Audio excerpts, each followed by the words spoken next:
ఇక చిత్తూరు జిల్లా పొంగనూరు మున్సిపల్ కార్యాలయంలో మాజీ మంత్రి స్థానిక ఎమ్మెల్యే పెద్దిరెడ్డి రామచంద్రారెడ్డి ప్రజా దర్బార్ నిర్వహించారు. ప్రజా దర్బార్కు నియోజకవర్గంలోని వివిధ ప్రాంతాల నుండి బాధితులు భారీ సంఖ్యలో తరలివచ్చారు. పెద్దిరెడ్డి స్వయంగా ప్రజల నుండి అర్జీలను స్వీకరించారు. ప్రజల సమస్యలను నేరుగా తెలుసుకునేందుకు ఇకపై ప్రతి సోమవారం మండల హెడ్ క్వార్టర్స్ లో ప్రజా దర్బార్ నిర్వహిస్తామని ఆయన ప్రకటించారు. అధికారుల దృష్టికి తీసుకువెళ్తామని, నిర్లక్ష్యం వహించి సమస్యలు పరిష్కరించని అధికారులపై కఠిన చర్యలు తీసుకుంటామని హెచ్చరించారు.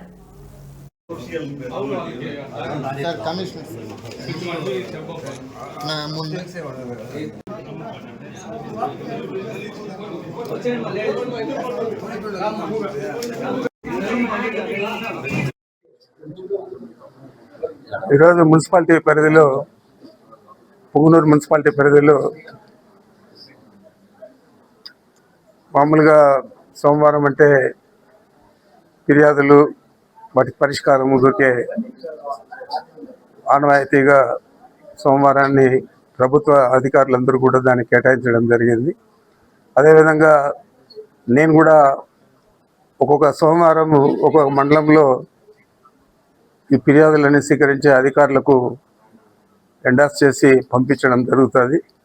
వాటి మీద సమగ్రంగా వాళ్ళు పరిశీలించి సరైన పరిష్కారం దొరికే విధంగా వారు పనిచేస్తారని, చేయాలని, ఏదైనా అలసత్వం ఉంటే అధికారుల మీద తప్పకుండా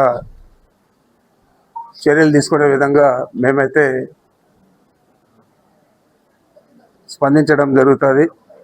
ఏదో ప్రభుత్వం ఉంది, దాంట్లో నలుగురు తాబేదారులు ఉన్నారు, వాళ్ళకు డబ్బులు ఇచ్చేసి మేమేమన్నా చేసుకోవచ్చు అని ఏదైనా ఆలోచన చేసే అధికారులు తప్పనిసరిగా వారికి మా కార్యకర్తలే తప్పకుండా సరైన సమాధానం చెప్తారు.